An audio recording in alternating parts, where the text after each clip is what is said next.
നമസ്കാരം. നീലകേശി മഠം യൂട്യൂബ് ചാനലിലേക്ക് സ്വാഗതം.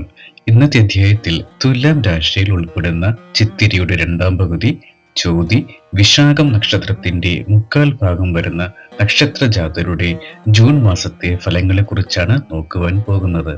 ഓരോ ഗ്രഹങ്ങളുടെയും സ്ഥാനക്രമത്തിൽ വരുന്ന വ്യത്യാസം കുടുംബകാര്യങ്ങളിലും കർമ്മ മേഖലകളിലും വിദ്യയിലും ആരോഗ്യത്തിലും സാമ്പത്തികത്തിലും മറ്റെല്ലാ പ്രധാന വിഷയങ്ങളിലും ഗ്രഹങ്ങളുടെ സ്ഥാനക്രമം എങ്ങനെ സ്വാധീനിക്കുന്നുവെന്ന് നോക്കാം.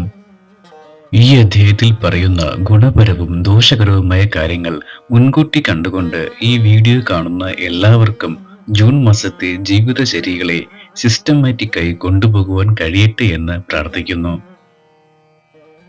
ജൂൺ മാസത്തെ ഗ്രഹസ്ഥിതിയിലേക്ക് കടക്കാം. സൂര്യൻ രണ്ടാം ഭാവമായ ഇടവം രാശിയിൽ നിന്ന് ജൂൺ 15-ന് മിഥുനം രാശിയിലേക്ക് സഞ്ചാരം മാറും. ശുക്രൻ 28-ാം തീയതി വരെ മേടം രാശിയിലും തുടർന്ന് 29-ന് ഇടവം രാശിയിലേക്ക് മാറും.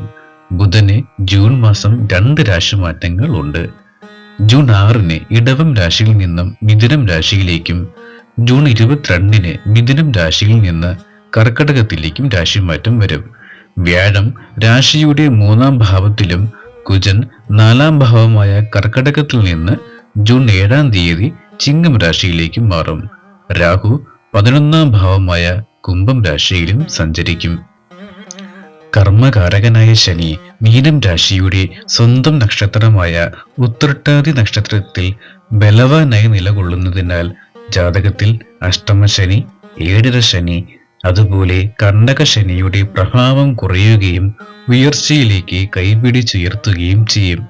ജാതകത്തിൽ ശനി ബലവാനല്ല എങ്കിൽ ശനിയുടെ ദോഷഫലങ്ങൾ അലട്ടുകയും ചെയ്യും.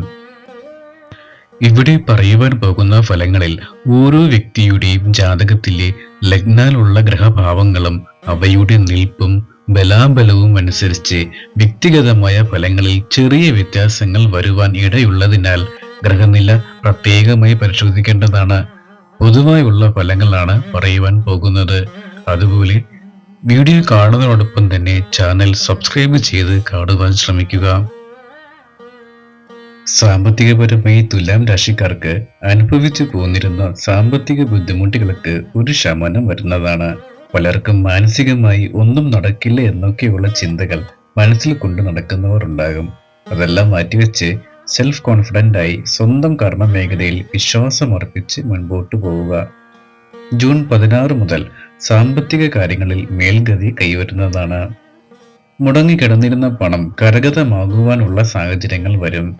വിദേശത്ത് ജോലി ചെയ്യുന്ന ചോതി, വിശാഖം നക്ഷത്ര ജാതർക്ക് ധനത്തിന് ചിലവുകൾ വന്നാലും അതുകൊണ്ട് നഷ്ടം വരാത്ത വിധം ഉപയോഗപ്പെടുന്നതാണ്.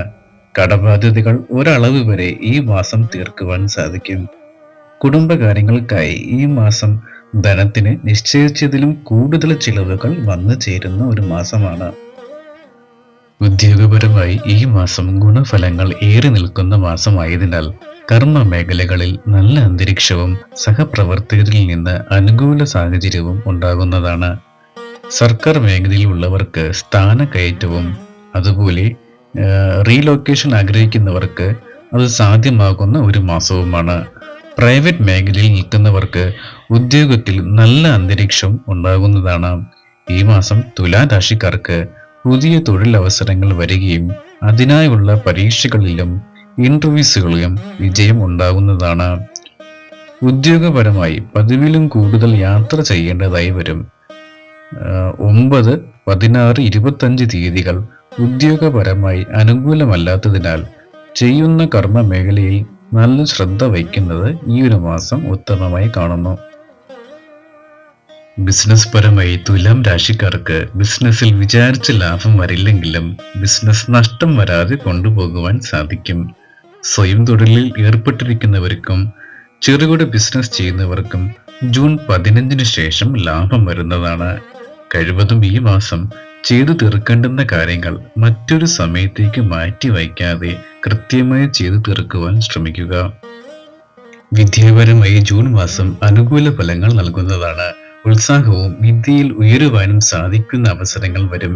അമിത ആത്മവിശ്വാസം പഠനത്തിലും പഠനേതര കാര്യങ്ങളിലും കാണിക്കാതെ എല്ലാ കാര്യങ്ങളെയും അച്ചടക്കത്തോടെ കൊണ്ടുപോവുക. വിദേശ പഠനത്തിന് അപ്ലൈ ചെയ്യുവാൻ ആഗ്രഹിക്കുന്നവർക്ക് മിസ്ലീഡിംഗ് ആയ വാഗ്ദാനങ്ങളിൽ വീഴാതെ ഈ മാസം നോക്കേണ്ടതുണ്ട്. ഈ മാസം ജോയിൻ ചെയ്യുവാൻ നിൽക്കുന്നവർക്ക് ആഗ്രഹ സാഫല്യം വരുന്നതാണ്. കുടുംബപരമായി തുലാം രാശിക്കാർക്ക് ഗുണദോഷ സമ്മിശ്രമായ ഫലങ്ങളാണ് ലഭിക്കുക. പങ്കാളികളിൽ ലഹരി ഉപയോഗം ശ്രദ്ധിക്കുന്നത് ഉത്തമമായിരിക്കും. ദമ്പതിമാർക്കിടയിലെ പ്രശ്നങ്ങൾക്ക് സൊല്യൂഷൻ വരികയും യാത്രകൾ പോകുവാനുള്ള അവസരങ്ങൾ വരുന്നതുമാണ്.